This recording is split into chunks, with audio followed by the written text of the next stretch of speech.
How can I make you know what it's like? Jail.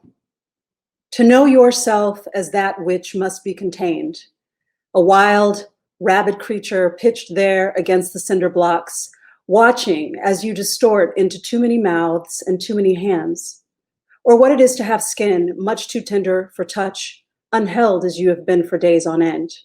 No caresses upon your face, no palms to place your tiny self inside, bristling against a brittling mind, cracks and chasms eroding all connection, searing instead a magnified need onto your heat.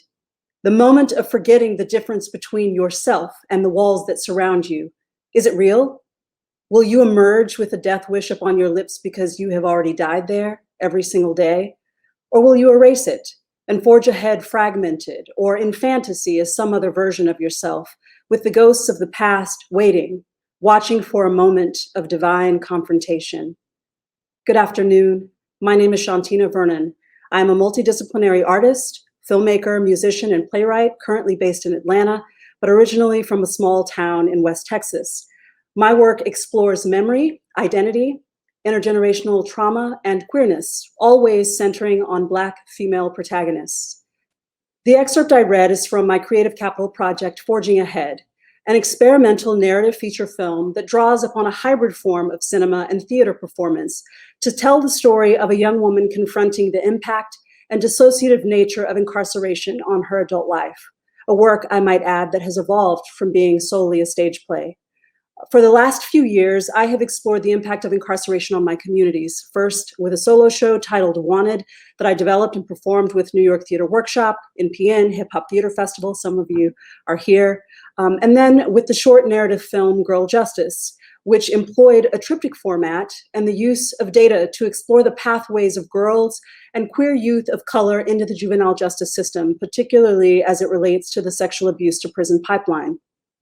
The Visionary Justice Story Lab, which I started in order to bring together media makers and culture workers to explore film as an organizing tool and as a means for engaging those outside of the aesthetic industrial complex, is part of my social practice and an extension of this work. Forging Ahead, however, is vastly different and represents a return to my love of humor, absurdity, and irreverence as a way to address serious themes. In 2010, I began working as a biographer at a law firm that specialized in traumatic brain injury, while at the same time working in theater. The ad that I responded to promised that my proclivity for drama would be well suited to that environment, using witnesses to create compelling story arcs for trials. Well, of course they lied. It was a setting to be psychologically milked, and yet the experience proved pivotal in understanding the stratification of the value of loss and suffering along the lines of race in the judicial system. With a newfound understanding of the anatomy of trauma and a carousel of clients I was interviewing from all over the world, my art began imitating life, imitating art. A trapdoor of memories swung open, pointing me towards a period of 6 months in my own life that I had spent incarcerated for forgery at the young age of 10 years old. It was the collision of my adult self and that 10-year-old that formed the basis for this film. Forging Ahead brings them together in the twisted navigation of the contemporary and stark world of law, told through a series of enactments interspersed with rehearsal monologues and performances, direct addresses, and therapy sessions.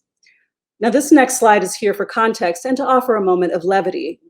With one of the checks I forged, I paid to have this suit made and organized a shoot for myself, all inspired by a queer nippy that I was aiming to imitate. I knew one day that I would need proof. The character of Kid in this film is based on her, and as she resides in the head of the adult, constantly presenting obstacles due to her arrested development and capitalist celebrity desires. Trapped in 80s pop culture, she communicates via radio dreams and oddly timed music videos and is a masterclass on the imagination as a site of radical resistance. This film will employ magical realism, pitched somewhere between Eternal Sunshine of the Spotless Mind, Sorry to Bother You, and the musical underpinnings of Ally McBeal, but Black and without the weird dancing baby. We're using a soundstage for most of the set bills, with an exception of the musical numbers that will be shot on location. The film culminates in a hard-won theater performance in which the characters are freed from the calamity of each other's choices and the main character's reclamation of the kid she disappeared. Remove the slide. It's early days with this iteration of the project. I have been really fortunate to have an enormous amount of support to experiment with the parts of it that are theater-based, and we've raised just shy of $90,000 towards its development into this film. But we have a long way to go, about $375,000 long, so funding is crucial. But also, if any of you are connected to filmmakers labs or other filmic spaces focused on development, I really need dedicated time and support to further evolve the script and its cinematic structure, as well as access to storyboarders, editors, and music directors. Relationships with producers who have an understanding and facility with both forms will be really beneficial, as well as connections to production houses, distributors, and major festivals. We anticipate shooting in early 2023 with a 2024 release. In the immediate future, we need access to a courthouse and a juvenile detention facility to shoot several scenes. I would also love to connect with other women of color in film who have been impacted by the incarceration system. Really hard to find. Last but not least, I'm interested in publishers and other media outlets, not just because they would be interested in writing about this project, but so am I. I really appreciate you all for your time and focus, because let's be real, sometimes virtual is virtue hell. This space, though, has gone so far beyond. Thank you to all of the artists. I'm sweating and crushing on some of you so hard. And thank you to Creative Capital for your continued commitment and support of our work.